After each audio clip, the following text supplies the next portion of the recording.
मेरा नाम अमित है। मैं लंदन में काम किया करता था, लेकिन मेरा असली घर इलाहाबाद में था। मेरी यह कहानी रोंगटे खड़े कर देने वाली है, जिसे सुनकर आप हैरान रह जाएंगे। मैं जब 5 साल का था तो मेरे माता पिता की एक रोड एक्सीडेंट में मौत हो गई। इसके बाद मेरे बड़े भाई ने ही मेरा ध्यान रखा और मुझे पढ़ाया लिखाया, इस काबिल बनाया कि मैं पढ़ लिख कर आज लंदन में एक बहुत ही अच्छी जॉब कर रहा हूँ। अब मैं शादीशुदा हूँ। मेरी पत्नी का नाम काजल है। मेरी शादी 6 महीने पहले ही हुई थी। मैंने अपनी पसंद की शादी की थी। मेरे एक दोस्त की शादी थी और उसी की शादी में मैंने पहली बार काजल को देखा था। वह कम उम्र और खूबसूरत होने के साथ साथ शर्मीली भी थी। इसी बात ने मुझे उसकी तरफ दीवाना कर दिया। मेरे माँ बाप तो थे नहीं, लेकिन बड़े भैया और भाभी थे। जैसे ही मैंने अपने भाई और भाभी को काजल के बारे में बताया, मेरी भाभी बहुत खुश हुई। कहने लगी, यह तो अच्छी बात है, अब मुझे भी किसी का साथ मिल जाएगा। चलो अच्छा है, मैं लड़की ढूंढने के झंझट से भी बच गई। मैं लंदन से कुछ दिनों की छुट्टियों पर ही आया हुआ था, क्योंकि मेरी नौकरी बाहर थी। मैं सालों से बाहर काम किया करता था, इसलिए मैंने भाभी से कहा कि वह मेरी चट मंगनी और पट ब्याह कर दे। मैं अब 2 साल से पहले यहाँ लौटकर नहीं आ सकूँगा। भाभी काजल के घर रिश्ता लेकर गई। काजल के घर वाले भी राजी हो गए। इस तरह 1 महीने के अंदर अंदर मेरी और काजल की शादी हो गई। वह मेरी दुल्हन बनकर हमारे घर आ गई। शादी की पहली रात ही मैंने काजल पर अपना पूरी तरह से हक जमा लिया था और साथ ही साथ उसको यह बता दिया था कि बड़े भैया मेरे पापा की जगह हैं। उन्होंने मुझे हमेशा ही अपनी औलाद की तरह माना है। उन्होंने मेरी हर ज़रूरत को, हर जिद को पूरा किया है। इसलिए तुम हमेशा हमें मेरे बड़े भैया की बात मानोगी और उन्हें कभी शिकायत का मौका नहीं दोगी। शादी के 1 महीने बाद मेरी छुट्टियां ख़त्म हो गई और मैं अपने टूटे दिल के साथ काजल को यहाँ छोड़कर लंदन चला गया। मुझसे 2 साल की जुदाई को हर सूरत में बर्दाश्त करना था। मुझे 1 महीना ही गुजरा था और काजल जब भी मुझे फ़ोन पर बात करती तो वह तड़प तड़प कर रोने लगती। उसकी रोती हुई आवाज़ सुनकर मेरी जान निकल जाती। मैंने कहा, काजल क्या हुआ? मुझे बताओ, ऐसे क्यों रो रही हो? वह धीमे लहजे में कहने लगी, आप वापस आ जाएं, आपके बिना मेरा गुजारा नहीं, यहाँ मेरा मन नहीं लगता। मैं उसे समझाते हुए कहता कि तुम्हारा मन क्यों नहीं लगता, वहाँ भैया भाभी है ना तुम्हारा ख्याल रखने के लिए। फिर भी वह रोती रहती और कहती कि तुम घर जल्दी वापस आ जाओ। मुझे लगा शायद उसे मेरी याद सता रही है, इसलिए ऐसी बातें कर रही है। मैंने उसे मोहब्बत से समझाया कि मेरा इस तरह बार बार वापस आना आसान नहीं है। मेरी नौकरी पर फ़र्क पड़ सकता है। वह मुझे दोबारा इस तरह की बातें ना करे, क्योंकि मेरे लिए भी इस तरह से उससे दूर रहकर वक्त काटना मुश्किल हो जाता है। मेरी बात सुनकर वह खामोश हो गई। फिर दोबारा उसने कभी वापसी का कोई जिक्र नहीं किया और मुझे लगा कि सब कुछ ठीक हो गया है। मुझे काजल की और घर की बहुत याद सता रही थी। मैंने सोचा कि कुछ दिनों की छुट्टी लेकर घर चला जाता हूँ। मैं अपनी ऑफिस में एप्लीकेशन लगा दी और मुझे छुट्टी की मंजूरी मिल गई। मैं घर वापस आ रहा हूँ। मैंने किसी को नहीं बताया, क्योंकि मैं सबको सरप्राइज़ देना चाहता था। मैं अचानक से घर लौट काजल को भी सरप्राइज़ देना चाहता, लेकिन काजल की शक्ल देखकर तो मैं खुद सरप्राइज़ हो गया। वह ऐसे पेश आ रही थी जैसे उसे मेरा आना कुछ अच्छा नहीं लगा हो, या फिर मेरी मौजूदगी में उसे यहाँ पर कोई परेशानी हो सकती है। काजल के चेहरे के अंदाज बहुत ही अजीब थे। भैया भी मुझसे मिलकर कुछ ऐसे ही पेश आए। भैया मुझे देखकर खुश भी नहीं हुए, बल्कि उन्होंने तो साफ लहज़ों में कहा था कि तुम इस तरह आने की क्या ज़रूरत थी, तुम्हारी छुट्टियों में तो अभी काफ़ी वक्त था।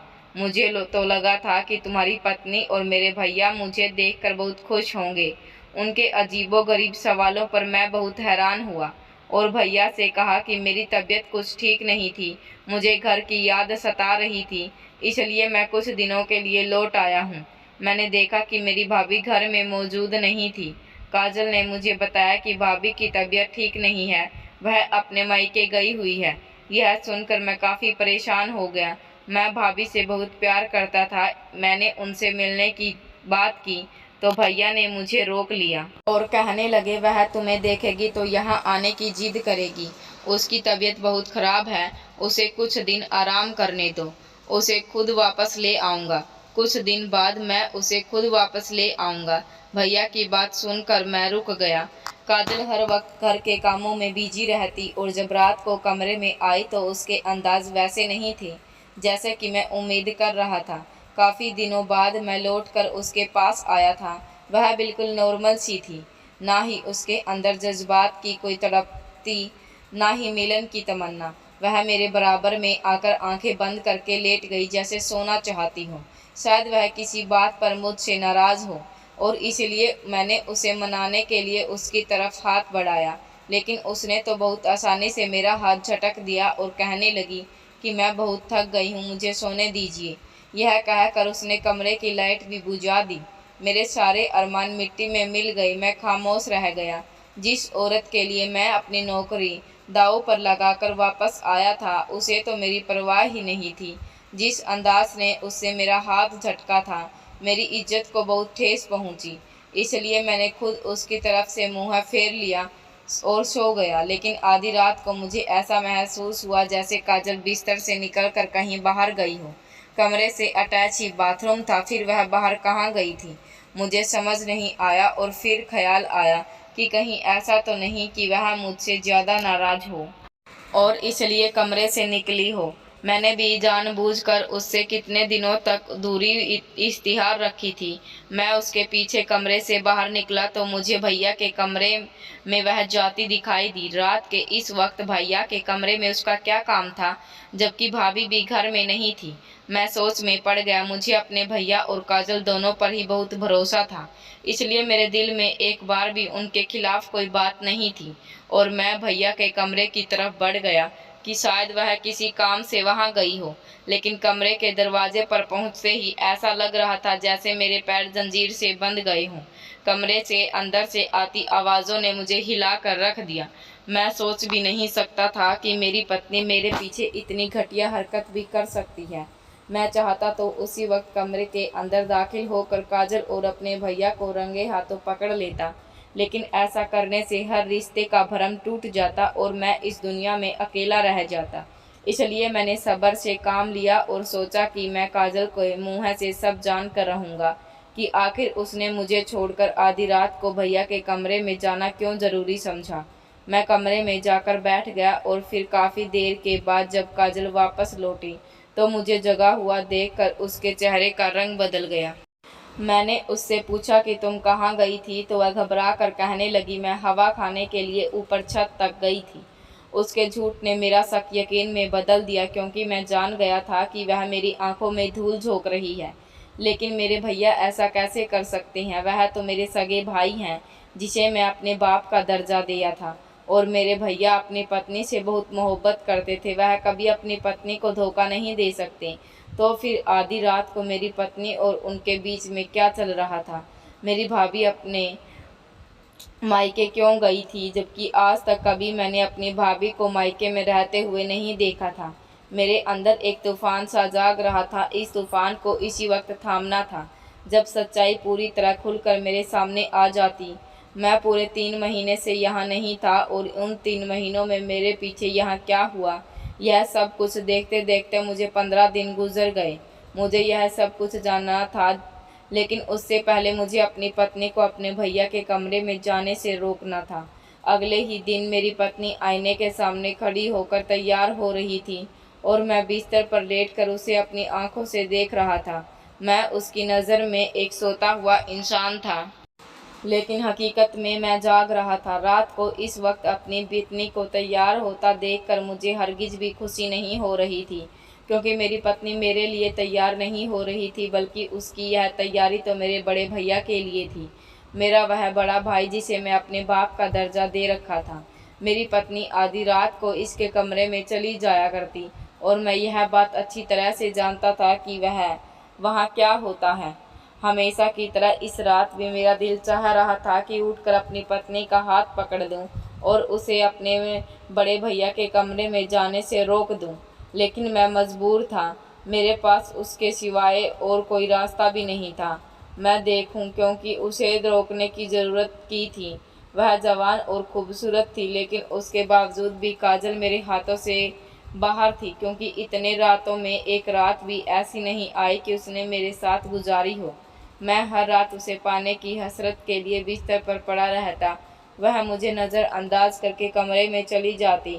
मेरे भैया उसके साथ कैसा ही सलूक क्यों ना करते थे, लेकिन वह वापस नहीं आती थी और सारी रात उसी के साथ रहती। आज भी वह जिस तरह तैयार हुई थी, मेरी नज़र उसके खूबसूरत वजूद पर जमी थी। फिर वह खामोशी से कमरे से बाहर निकल गई और थोड़ी देर बाद अजीबोगरीब आवाज़ों का सिलसिला शुरू हो गया। मैं बस अपने बिस्तर पर लाचारों की तरह पड़ा रहा, लेकिन मैं अच्छी तरह से जानता था कि मेरे भैया के कमरे में क्या चल रहा है। मेरी पत्नी सुबह किस हाल में वापस लौटेगी। दिल तो चाहता था कि मैं अपने भैया के कमरे में जाऊं और हाथ पकड़कर अपनी पत्नी को वहां से वापस ले आऊं, लेकिन मैं बहुत मजबूर था। अगर मैं ऐसा करता तो हमेशा के लिए अपनी पत्नी को खो देता, और इसी के लिए तो मैंने अपनी लंदन की इतनी बेहतरीन नौकरी को छोड़ दिया है। लेकिन मुझे यह क्या खबर थी कि मेरे पीछे यहाँ क्या हो चुका था। यह राज जब मुझ पर खुला, जब मैं अपनी पत्नी की मोहब्बत में सब कुछ छोड़कर वापस आ गया, और यहाँ आने के बाद मुझे पता चला कि मेरी पत्नी तो मेरे भैया की गुलाम बन चुकी है। मेरी तो दुनिया ही लुट गई। शुरू शुरू में तो मुझे इस बात पर यकीन ही नहीं आता था कि मेरी पत्नी हर रात मुझे छोड़कर मेरे भैया के कमरे में चली जाती है, लेकिन आहिस्ता आहिस्ता मुझे पता चला कि वह सारी रात उन दोनों के बीच में क्या होता है।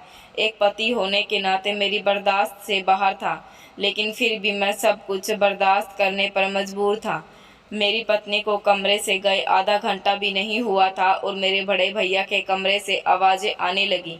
अपनी पत्नी की ऐसी आवाज़ सुनकर मेरी आंखों में आंसू आने लगे। मेरी इज्जत पर एक लानत थी। मैं अपनी पत्नी के साथ ही समझौता देख रहा था, लेकिन कुछ कर नहीं सकता। मेरे सब्र का घूंट पी लिया था। शायद वही मेरा मुकद्दर है और यही मेरा नसीब है। मुझे ही सुबह के वक्त जब काजल अपने कमरे में बुरी हालत में और लड़खड़ाती हुई वापस आती है, मुझे ही पता होता है कि वह किस हाल में वापस लौटी है। लेकिन उसके बावजूद मैं अंधा, लंगड़ा और गूंगा बहरा बिस्तर पर पड़ा हुआ था। फिर वह खामोशी से मेरे पास लेट गई, जैसे रात से कमरे से निकली ही ना हो। मैं भी अपनी जगह अनजान बन गया, ताकि हमेशा रिश्तों को बचा सकूं, क्योंकि रिश्तों को ख़त्म करना मेरे बस में नहीं था। फिलहाल मेरे पास नौकरी भी नहीं थी, क्योंकि अब तो मैं सब कुछ छोड़कर लंदन से वापस आ चुका था। इसलिए आधे दिन बाद बिस्तर से निकला। काजल मुझे पहले उठकर घर के काम में बिजी हो गई। ना वह मुझसे नज़र मिलाती और ना ही वह किसी तरह की बातें मुझसे किया करती थी। पता नहीं यह कैसा अजीब सिलसिला था जो हम दोनों के बीच कई दिनों से चल रहा था। मैं खुद को और काजल को इस दलदल से निकालना चाहता था, क्योंकि अब इस ज़िंदगी को गुजारना मेरे लिए नामुमकिन हो चुका था। मैं सच्चाई का पता लगाना चाहता था। मैं सब कुछ जानना चाहता था कि मेरे पीछे यहाँ क्या क्या हुआ, लेकिन उससे पहले मुझे अपनी पत्नी को अपने भैया के कमरे में जाने से रोकना था। मैंने सोने की बजाय जागने का फैसला किया। रात के 2 बज रहे थे और मैं टीवी खोलकर बैठा हुआ था। काजल किसी बिन पानी की मछली की तरह बेचैन थी, यहाँ से वहाँ तड़प रही थी और सब कुछ वक्त और गुजरा तो गुस्से में आ गई। कहने लगी कि कब तक जागोगे, अब बहुत रात हो गई है, टीवी बंद करो और लाइट भी, और सो जाओ। तो मैंने कोई जवाब नहीं दिया। उसने आगे बढ़कर खुद ही टीवी और लाइट बंद कर दी। मजबूरन वह आंखें बंद करके बिस्तर पर लेट गया। मैं भी बराबर खामोशी से लेट गया। जब कुछ वक्त बाद उसे लगा कि मैं सो गया हूँ, वह पिछली रात की तरह फिर से तैयार होकर कमरे से बाहर निकल गई और मेरे दिल में आग जल उठी। उसके जाते ही मैं भी कमरे से बाहर निकला और देखा वह भैया के कमरे में दाखिल हो गई है और दरवाज़ा अंदर से बंद है। मैं फ़ौरन स्टॉल पर खड़ा हुआ था और रिश्तेदारों के करीब चढ़ा और झंकार अंदर देखा, तो अंदर का नज़ारा देखकर तो मेरे होश ही उड़ गए। मेरी पत्नी मेरे भैया के करीब खड़ी थी और मेरे भैया के हाथ में एक जलती हुई मोमबत्ती थी, जिसे भैया ने काजल की हथेली पर रखा था, और काजल बिल्कुल इस तरह खामोश पड़ी थी जैसे बेजान मूरत हो। इसके बाद जो कुछ भी हुआ वह देखकर मेरे रोंगटे खड़े हो गए। काजल तो वही सब कुछ कर रही थी जो भैया उसे करवाना चाहते थे। काजल की ऐसी हालत देखी नहीं जाती। अगर भैया उसे छत पर उल्टा लटकना को कहते तो वह उसे भी इनकार नहीं करती। लेकिन यह सब क्या था और क्या हो रहा है मैं नहीं जानता था। इस रात मैं चुपचाप ऐसे ही वापस लौटकर अपने कमरे में आकर लेट गया और अगली रात फिर से मैंने काजल को फिर भैया के पास उनके कमरे में नहीं जाने दिया। जैसे ही वह उठकर तैयार होने लगी मैं फौरन से बिस्तर से उठा, उसके हाथ पकड़कर उसे बैठाया और कहा कि आज की रात तुम मेरे साथ कमरे से बाहर नहीं जाओगी। मेरा लहजा और अंदाज देखकर वह खामोश ही रही और मेरे पास बैठी रही। फिर कुछ देर बाद बिस्तर पर बुरी तरह तड़पने लगी। उसकी हालत बिल्कुल खराब हो गई। फिर मेरी बाजू में झूल गई। ऐसा लग रहा था जैसे वह कुछ पल की मेहमान हो। मैं बुरी तरह घबरा गया और जोर जोर से चीखने लगा। मेरी आवाज़ मेरे भैया सुनकर कमरे में निकल कर मेरे पास चले आए और काजल की ऐसी हालत देखकर मुझे कहने लगे कि इसे मेरे कमरे में जाकर लेटा दो। भैया की आवाज़ सुनकर मैंने गुस्से से कहा कि काजल की हालत इतनी ख़राब है, आपके कमरे में लेकर जाऊं, इसको हॉस्पिटल लेकर जाना है। भैया इतना कहने लगे कि इसका इलाज मेरे कमरे में है, ना कि हॉस्पिटल में। जो मैं कह रहा हूँ वही करो।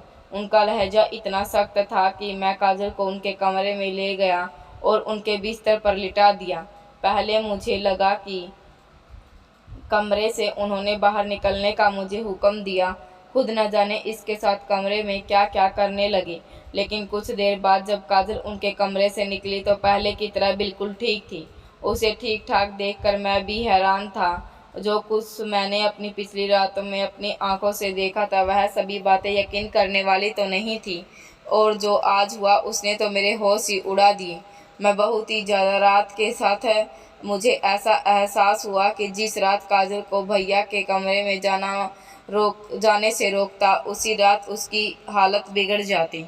मुझे वापस आए 15 दिन हो चुके थे, लेकिन एक रात भी काजल ने मेरे साथ नहीं गुजारी थी, बल्कि वह हर रात भैया के कमरे में चली जाती और मैं यह सब कुछ देखकर भी अनजान बन जाता। अगर मेरी जगह कोई और मर्द होता तो सीधे अपने भैया का गिरेबान पकड़ता और अपनी पत्नी को भी कटघरे में खड़ा कर देता। लेकिन मसला तो यह था कि मैं रिश्तों को खोने से डरता था। माँ बाप के चले जाने के बाद मेरे बड़े भैया ही मेरे लिए सब कुछ थे, और काजल वह तो बहुत ही अच्छी लड़की है और वह मेरी ज़िंदगी है। लेकिन वह दोनों मिलकर जो कुछ भी कर रहे थे उसके पीछे क्या वजह थी, यह जानने के लिए मैं घर से निकल गया और सीधे अपनी भाभी के मायके पहुंचा। क्योंकि मेरे पीछे यहाँ जो कुछ भी हुआ था, अगर इसके बारे में किसी को कुछ पता था तो वह थी मेरी भाभी। जब मैं भाभी के दरवाजे पर गई तो उनका दरवाज़ा खटखटाया। भाभी ने दरवाज़ा खोलकर मुझे देखकर पहले तो बहुत हैरानी हुई और फिर खुशी से मेरा हाथ पकड़कर मुझे अपने घर के अंदर ले गई और कहने लगी, मैंने तुम्हें बहुत याद किया। मैं पिछले 2 महीनों से यहाँ पड़ी हूँ और तुम्हारे भैया ने एक बार भी पलट कर मुझे नहीं देखा। मैंने हैरानी से पूछा कि आपकी तबीयत तो ठीक है ना? मुझे तो लगता है कि आप बीमार हैं। भाभी ने हंसकर मेरी तरफ देखा और कहने लगी, बीमार मैं नहीं बल्कि वह लोग हैं जो मुझे बीमार कर रहे हैं। इलाज की ज़रूरत उन्हें है, मुझे नहीं। भाभी का अंदाज अजीब था। मैंने कहा, भाभी मुझे सच सच बताइए कि मेरे पीछे यहाँ पर क्या क्या हुआ। मैं जब से यहाँ आया हूँ भैया और काजल का रवैया देखकर मैं बहुत परेशान हूँ। मेरी पत्नी तो मेरी रही ही नहीं। मैं जाऊँ तो कहाँ जाऊँ? मुझे परेशान देखकर भाभी ने तसल्ली दी मेरी पत्नी और कहने लगी कि सब कुछ ठीक हो जाएगा, तुम फिक्र मत करो। और फिर भाभी ने मुझे एक राज बताया। मेरे रूम पर खड़े हो गए। जो कुछ मैं देख रहा था वह वैसा नहीं था जैसा मुझे नज़र आ रहा था। सारी हकीकत जबान कर मेरी तो जान ही निकल गई। आज भाभी के पास आकर मुझे पता चला कि सब कुछ ठीक नहीं हुआ बल्कि बुरी तरह बिगड़ गया। भाभी ने बताया, एक दिन जब मुझे काजल रोते हुए फ़ोन किया था, दरअसल वह बहुत ज़्यादा परेशान थी क्योंकि भैया ने उस पर जादू करवाना शुरू कर दिया था और उसकी तबीयत बहुत ज़्यादा ख़राब होने लगी।